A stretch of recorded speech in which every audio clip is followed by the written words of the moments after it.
নমস্কার, অনুরাগের রান্নাঘরে আপনাদের সকলকে স্বাগত।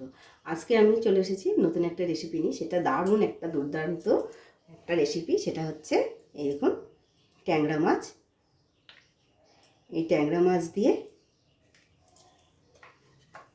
একটা বেগুন নিয়েছি আর একটা আলু নিয়েছি। ট্যাংরা মাছ দিয়ে আর বেগুন দিয়ে আলু দিয়ে একটু ঝোল হবে। ঝোল মানে কি, একটু গামাকা গামাকা হবে। ট্যাংরা মাছে তো খুব ঝোল খায় না, গামাকা গামাকা হবে।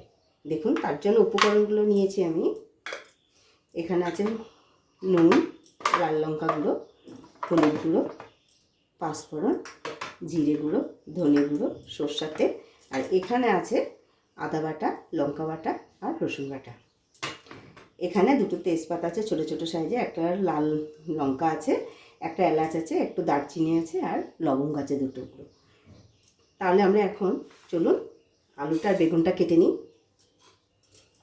তার আগে নুন হলুদ দিয়ে ট্যাংরা মাছটাকে মেখে রাখি। ট্যাংরা মাছগুলোর সাইজগুলো দেখুন কত সুন্দর, খুব সুন্দর সাইজগুলো, দারুণ সাইজ। দেখুন, এখন আমি এটাকে নুন হলুদ মেখে রাখবো।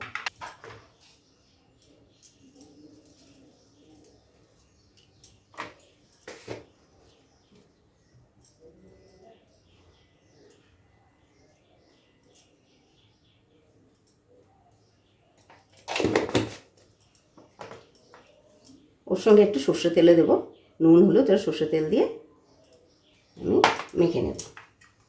দেখুন এরকম করে।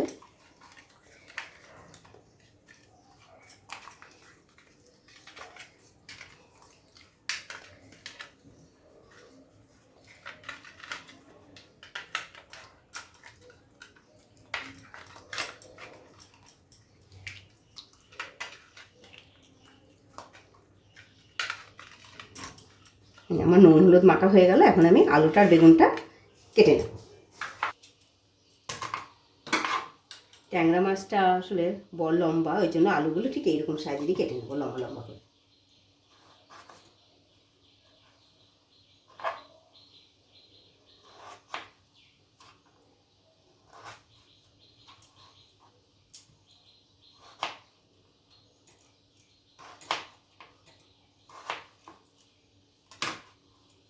এই দেখুন, এই সাইজের আমি কেটে নিয়েছি।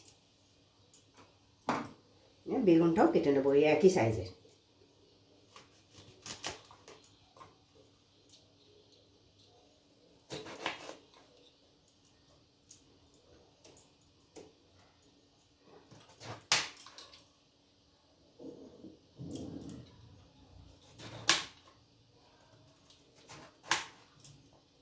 দেখুন, আমি যেমন আলু কেটেছি সেরকম বেগুনও কেটে নিয়েছি। অর্ধেক বেগুনটা দিলাম, সবটা দিলাম না। দেখুন বন্ধুরা, আমি আলু আর বেগুনটা সুন্দর করে ধুয়ে নিয়েছি। ঠিক একই রকম করে আমি আলু ও বেগুন কেটে নিয়েছি। তাহলে চলুন বন্ধুরা, আমরা গ্যাসে যাই, ট্যাংরা মাছটাকে ভেজে রান্না করি। বন্ধুরা, কড়াই আমার গরম হয়ে গেছে। এখন আমি সরষের তেলটা গরম করে নেব। দেখুন বন্ধুরা, তেলটা আমার গরম হয়ে গেছে, সুন্দর গরম হয়ে গেছে। এখন আমি মাছগুলো ভেজে নেব।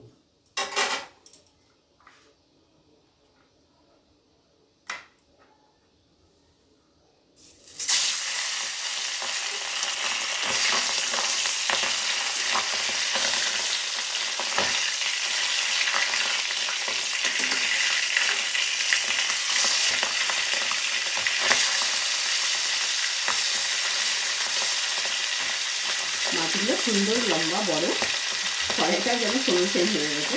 দেখুন,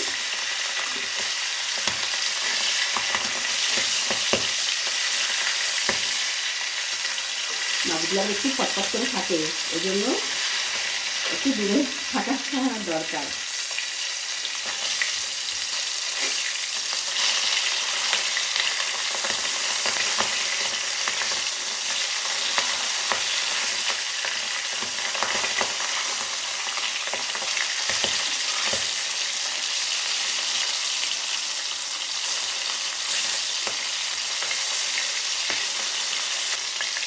এই যে চটপট করে ফুটছে, তার থেকে কিন্তু আপনারা সাবধানে থাকবেন। কোনো সময় যদি এরকম ট্যাংরা মাছ তেলে ভাজতে যান, কিন্তু খুব সাবধান। দেখুন, সুন্দর মাছ দুটো আমার ভাজা হয়ে গেছে। এরপরে তুলে নিয়ে আর দুটো আছে এই মাছ দুটো আবার গ্যাসটা কমিয়ে দিলাম।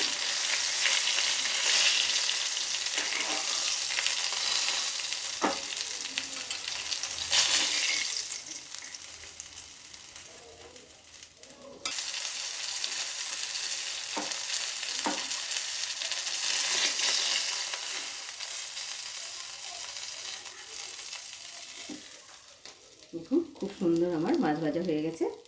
এখন আমি আলু বেগুনটা এই তেলে ভেজে নেব।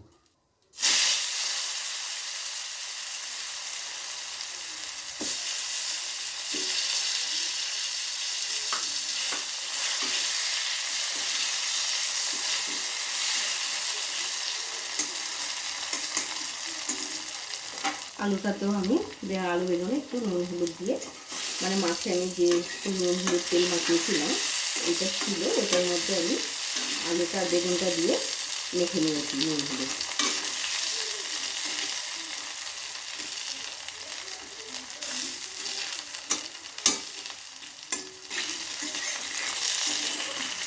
দেখুন পাতলা ছোটো খুন্তি বলে ওগুলো সুন্দর উল্টাতে পেরেছি। যদি বড়ো খুন্তি হতো ধরুন এবার উল্টাতে গেলে একটু অসুবিধা হতো, ছোটো বলে সুন্দর ভিতরে দিয়ে উলট পালট করে নিয়েছি, ভেজে নিয়েছি। দেখুন বন্ধুরা আমার আলু ভাজা হয়ে গেছে, সুন্দর লাল লাল করে ভেজে নিয়েছি। আলুটাকে তুলে নেব।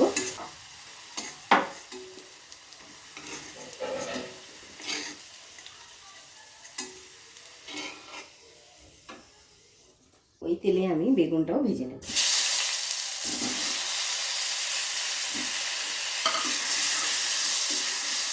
বেগুনটা অর্ধেক বলেছিলাম দেবো, পরে আবার অর্ধেকটাও কেটে নিলাম, ওই জন্য একটা বেগুনই দিয়েছিলাম। দেখুন বন্ধুরা বেগুনটা আমার সুন্দর ভাজা হয়ে গেছে। এখন আমি বেগুনটাও তুলে নেব।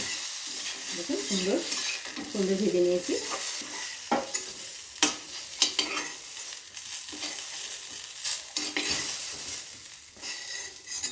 আমি মশলা কষানোর জন্য তেল দিয়ে দিলাম। হাফ চামচ মতো আমি পাঁচফোড়ন দিলাম, তেজপাতা দুটো দিলাম ছোটো ছোটো, শুকনো লঙ্কাটা আমি কেটে দিলাম, এখানে লবঙ্গ দুটো, দারচিনি এক টুকরো, এলাচ একটা।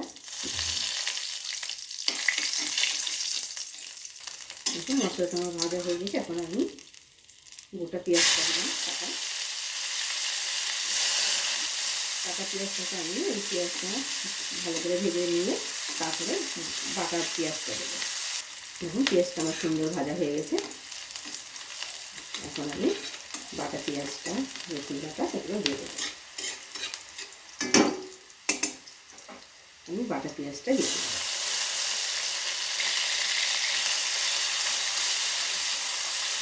এর সঙ্গে আমি বাটা মশলাগুলো দিয়ে দেবো, আদা বাটা, রসুন বাটা আর লঙ্কা বাটা।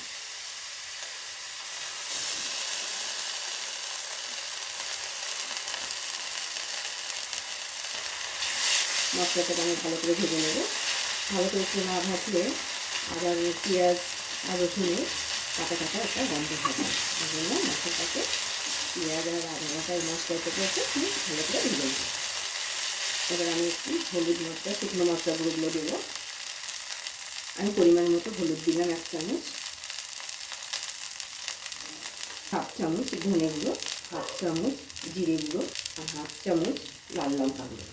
এবার আমি স্বাদ মতো লবণ দিলাম।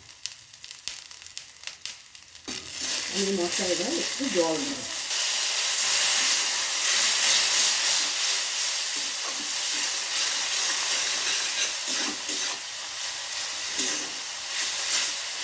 গোটা টমেটো না থাকলে আমি টমেটো সস 1 চামচ মতো দিয়ে দিলাম। টমেটো সস আমি 1 চামচ মতো দিয়ে দেবো। এবার মশলাটাকে আমি ভালো করে কষিয়ে নেব। দেখুন বন্ধুরা মশলা দিয়ে আমার তেল ছাড়তে শুরু করেছে, তার মানে মশলাটা আমার পেকে গেছে। এখন আমি আলু বেগুনটা দিয়ে দেবো।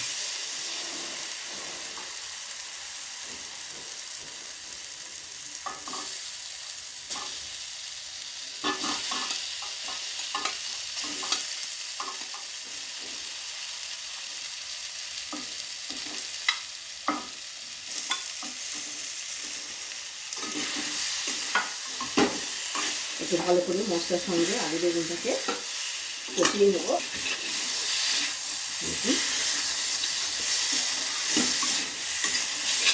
আলু বেগুনটা আমার সুন্দরভাবে কষানো হয়ে গেছে, এখন আমি জল দিয়ে দেবো।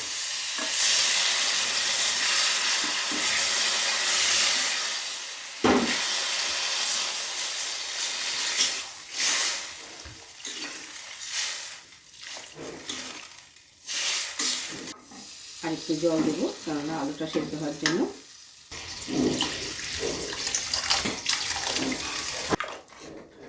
দেখুন বন্ধুরা কত সুন্দর কালারটা এসেছে, আর কত সুন্দর সেন্ট বেরিয়েছে একটা। তরকারিটা ফুটে উঠলে তখন আমি মাছটা দিয়ে দেবো। এখন আমি 2 মিনিট মতো ঢেকে রাখলাম তরকারিটা ফোটার জন্য। ফুটে উঠলে তখন মাছটা দিয়ে দেবো। তরকারিটা আমার ফুটে গেছে, মাছগুলো দিয়ে দেবো। দেখুন বন্ধুরা তরকারিটা আমার সুন্দর ফুটে গেছে, এখন আমি মাছগুলো দিয়ে দেবো একটা একটা করে।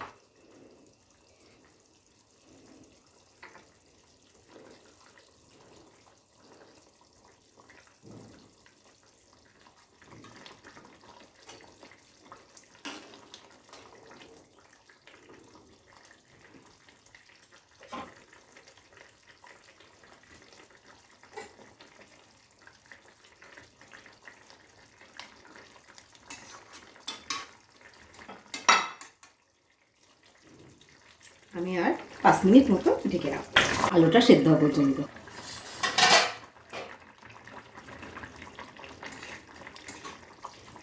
দেখুন বন্ধুরা আমার সুন্দর রান্না হয়ে গেছে, কি অসাধারণ লাগছে দেখুন রান্না, আমার খুব সুন্দর লাগছে। এখন আমি উপর দিয়ে একটু ভাজা মশলা ছড়িয়ে দেবো। এতে আমি একটু ভাজা মশলা ছড়িয়ে দিলাম। কি দারুণ লাগছে দেখুন, দেখতেও এত সুন্দর কালার এসেছে আর এত সুন্দর রান্নাটা হয়েছে।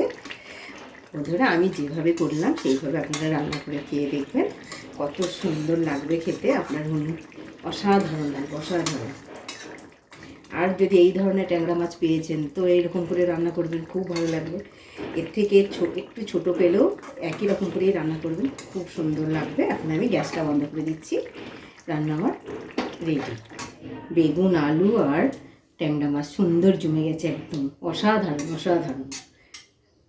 মানে না খেলে আপনি বুঝতে পারবেন না যে এত সুন্দর।